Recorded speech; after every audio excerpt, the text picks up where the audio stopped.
राधे राधे। जिंदगी का सफर चैनल में आपका स्वागत है। काफी अत्याचारों के बाद आज कामनी जब पकड़ी जाती है तो वह अपने पति, सास ससुर और नन्हे बच्चे रिंकू के सामने जोर से चिल्लाकर कहती है, अरे बुढ़ा, तू मेरा क्या बिगाड़ लेगा? तुझे पता है ना कि वह मेरे कब्जे में है। यदि तुम लोगों ने मेरे साथ ज्यादा होशियारी करने की कोशिश की तो मैं उसका इतना बुरा हाल करूंगी कि तुम लोग पहचान भी नहीं पाओगे। यह शब्द सुनकर कपिल की आंखों में खून उतर आया। वह गुस्से से आग बबूला हो उठा। उसके घर में इतना सब कुछ चल रहा था और उसे ही नहीं पता था। वह आश्चर्य से अपने पिता की तरफ देखते हुए बोला, पापा, आपने कभी मुझे बताया क्यों नहीं कि यह सब कुछ मेरे घर पर चल रहा है? और माँ, आप तो मुझसे सब कुछ बताया करती हैं, लेकिन इतना बड़ा सच आपने मुझसे कैसे छुपाया? माता पिता दोनों एक दूसरे की तरफ देखते हुए कहते हैं, बेटा, हम मजबूर हैं। कपिल बेटा, हम दोनों माता पिता को अपनी जिंदगी के बारे में चिंता नहीं है कि हमारा क्या होगा। हमें तो उसकी चिंता है जिसे कामिनी ने अपने कब्जे में कर रखा है। उसी के लिए हम बहू से इतना अत्याचार सहते आए। बेटा, तुम हमेशा पूछते थे ना, पापा मम्मी, आप दोनों बीमार हो क्या? आप दोनों ऐसे क्यों लग रहे हो जैसे कि महीनों से खाए नहीं हो? तो बेटा, सच यही है कि तुम्हारी पत्नी हम दोनों बूढ़े माता पिता को पेट भर खाना नहीं देती है। तुम्हारे जाने के बाद ही वह हम दोनों माता पिता से घर का सारा काम करवाती है। छोटी छोटी गलतियों में हम बूढ़े माता पिता को मारती भी है। यह कहते हुए सुरेश जी अपनी पत्नी के पीठ से पल्लू हटाते हुए अपने बेटे को दिखाते हैं। ये ले, देख ले पंकज, किस तरह से छड़ी के निशान तेरी माँ के पीठ पर आज भी बने हुए हैं। 4-5 दिन पहले की ही बात थी जब कामिनी अपनी सास को पीट रही थी क्योंकि उनके हाथ से बर्तन धोते हुए एक कप टूट गया था और कामिनी गुस्से में आकर सास को पीटने लगी। बुढ़िया, तूने तो मेरे कप का सेट बिगाड़ दिया है। अगर तू मन से काम नहीं करेगी तो नुकसान होता ही रहेगा। और फिर जब सुरेश जी अपनी पत्नी को बचाने गए तो कामिनी ससुर को भी कमर में 2-3 छड़ी मारते हुए बोली, बुढ़े, तुझे इतना ही ख्याल है इस बुढ़िया का तो इसे समझा दे कि यह काम सही तरीके से करे और तू इसके पीछे पीछे लगा रहता है। तेरे लिए भी बहुत काम है। तू बाहर की साफ सफाई कर और कान खोलकर सुन ले। बुढ़े बुढ़िया, अपने बेटे से यदि कुछ बताने की कोशिश भी की तो तुम दोनों के इससे भी बुरा हाल करूंगी। यह कहकर धमकी देते हुए वह कमरे की तरफ चली गई।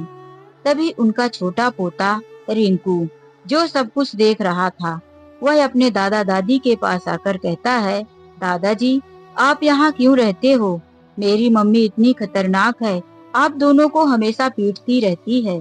दादी के पीठ में ऐसी छड़ी पड़ी थी कि पूरा लाल काला हो गया था। दर्द के मारे साड़ी का पल्लू भी रखा नहीं जा रहा था और वहीं दादाजी के पेट में भी छड़ी पूरा का पूरा निशान दे गई थी। दोनों पति पत्नी दर्द से कराहते रहे। रिंकू उनका हाथ पकड़कर कहने लगा, दादाजी, आप और दादी यहाँ से चले जाओ, प्लीज इस घर पे मत रहो। मेरे पापा से सारी बात बता दो। मेरे पापा मम्मी को ठीक करेंगे, मम्मी को डांटेंगे। यह सुनकर सुरेश जी पोते के मुंह पर हाथ रखते हुए बोले, बेटा, नहीं नहीं मेरे बच्चे, पापा को कुछ मत बताना।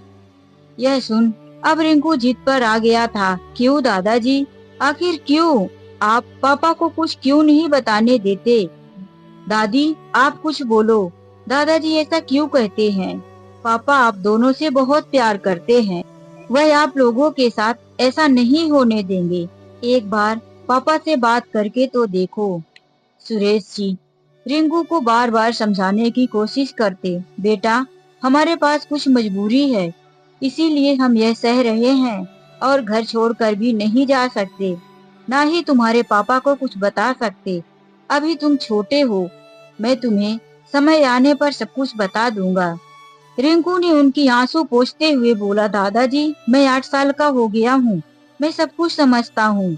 मैं हमेशा आप दोनों को इस तरह से तकलीफ में देखता हूँ, मम्मी आप लोगों को खाना नहीं देती, भूखे प्यासे स्टोर रूम में बंद कर देती है। पापा के आने से पहले निकाल कर आप लोगों को कहती है कि मुंह बनाकर मत रहना, चेहरे पे हंसी लाओ। दादाजी आप लोग ऐसे कैसे जी सकते हो? आज मुझे सच बताओ, आखिर क्या मजबूरी है? आप यह घर छोड़कर नहीं जाते, पापा से कुछ बताते नहीं। आपको मेरी कसम। आज रिंकू ने दादा दादी को कसम दे दिया, इसीलिए उन्हें अब बताना ही था। वह अपने पोते रिंकू से सारी बातें बता रहे थे।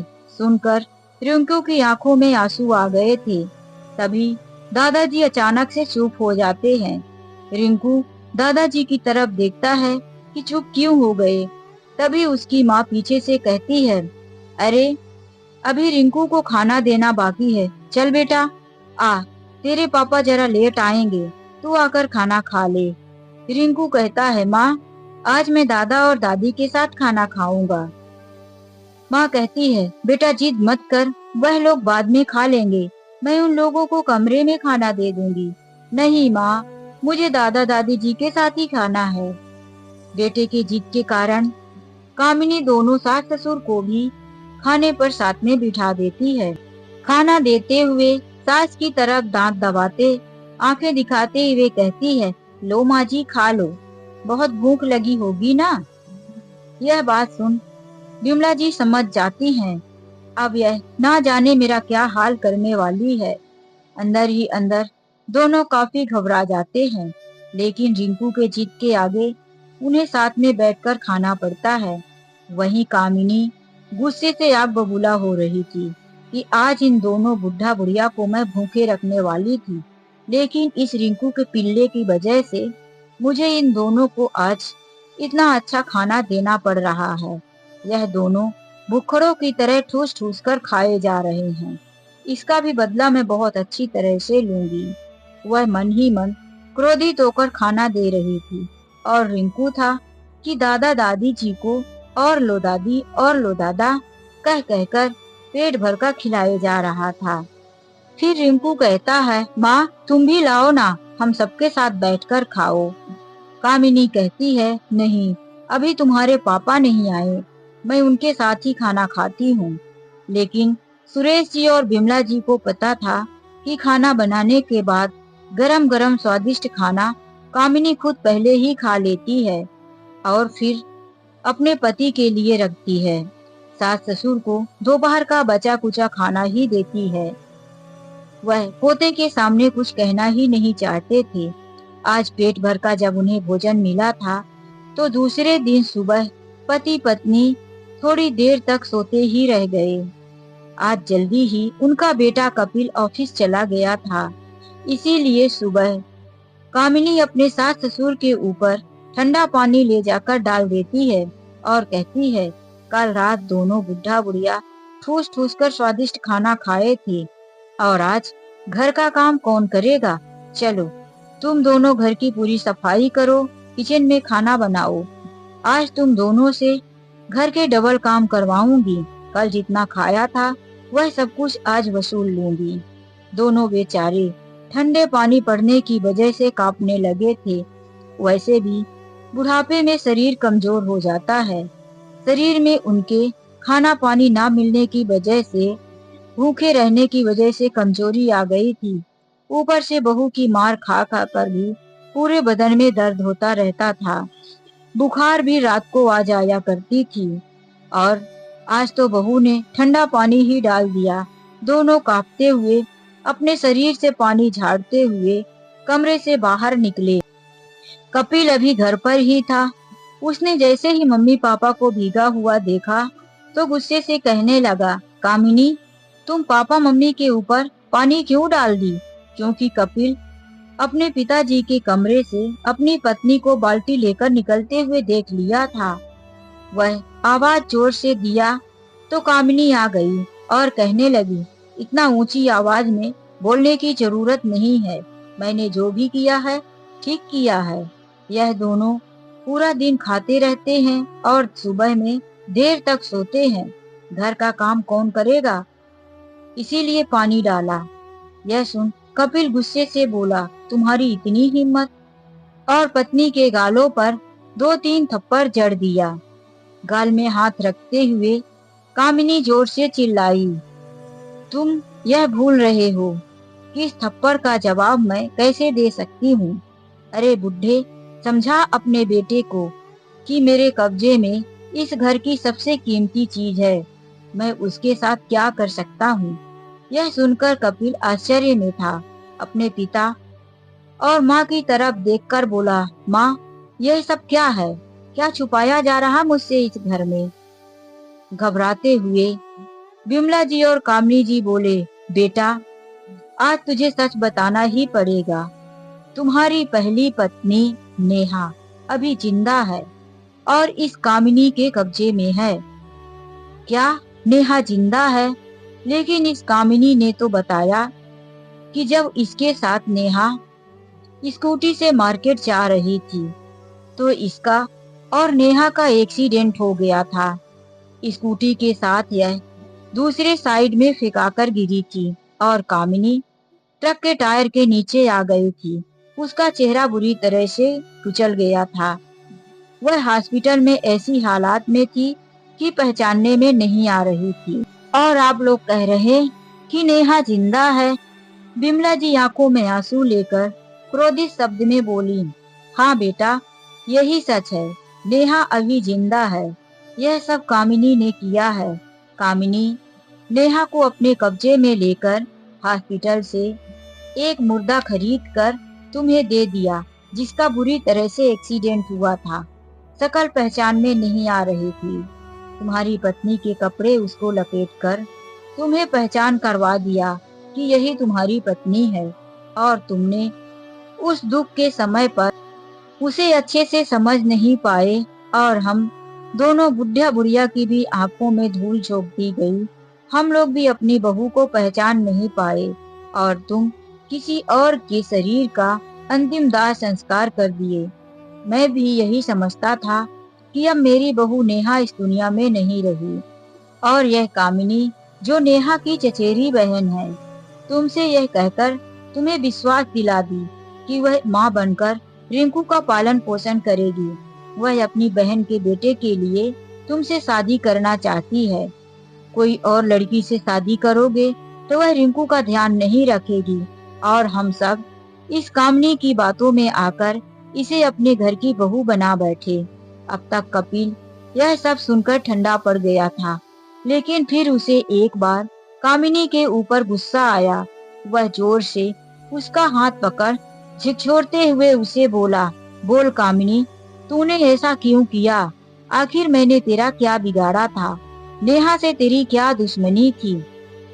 तो कामिनी ने बताया, तुम याद करो, तुम्हारा रिश्ता मेरे लिए गया था और तुम मुझे देखने के बाद जब नेहा को देखे तो उसकी सादगी, उसकी सुंदरता, उसके सरल रूप को तुमने पसंद कर लिया और तुमने वही सबके सामने कह दिया कि मैं कामिनी से नहीं, नेहा से शादी करूंगा।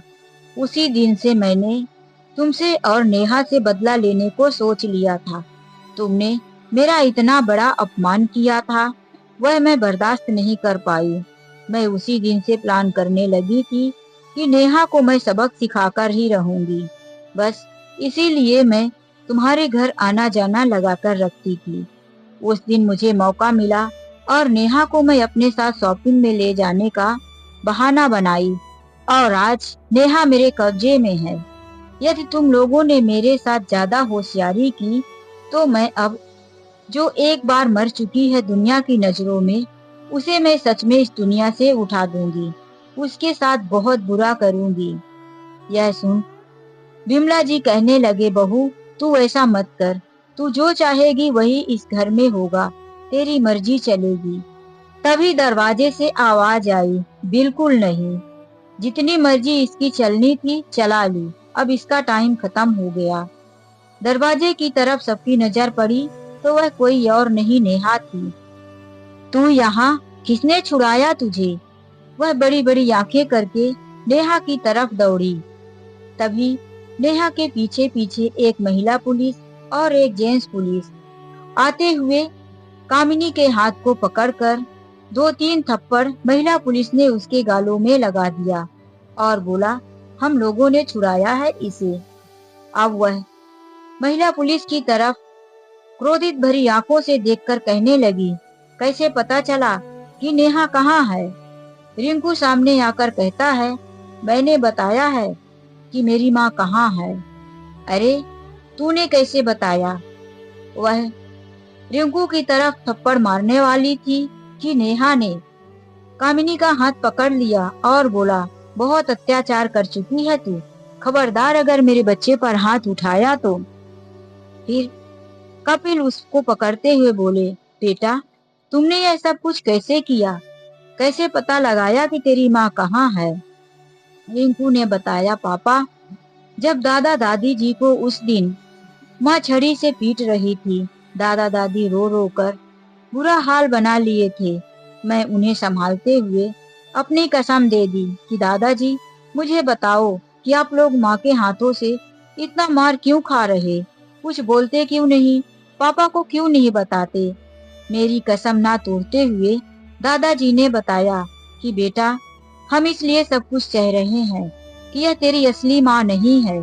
तेरी असली माँ अभी जिंदा है। तू छोटा था इसीलिए असलियत तुझे नहीं पता।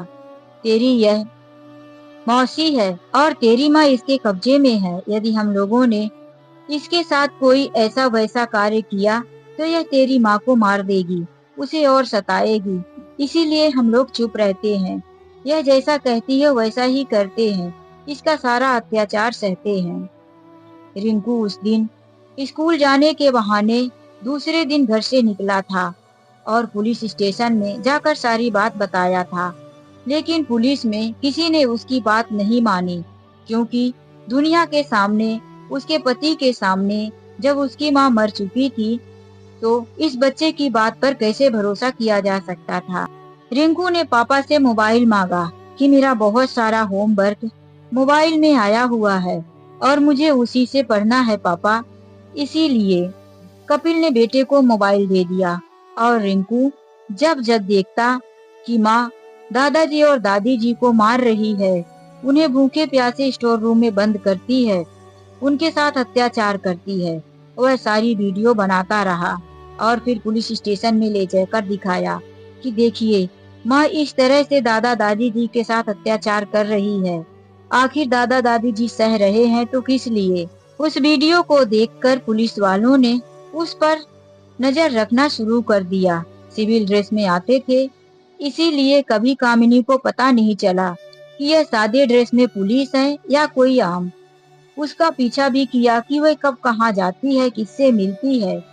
इन्हीं सब वजह से नेहा का पता लगा लिया गया और फिर रिंकू और पुलिस की मदद से नेहा को छुड़ा लिया गया। नेहा का शरीर काफी पतला दुबला और कमजोर हो गया था। आंखें धंस चुकी थी। जब रिंकू 2 साल का था तभी नेहा को उसने अपने कब्जे में लिया था। आज रिंकू 8 साल का हुआ।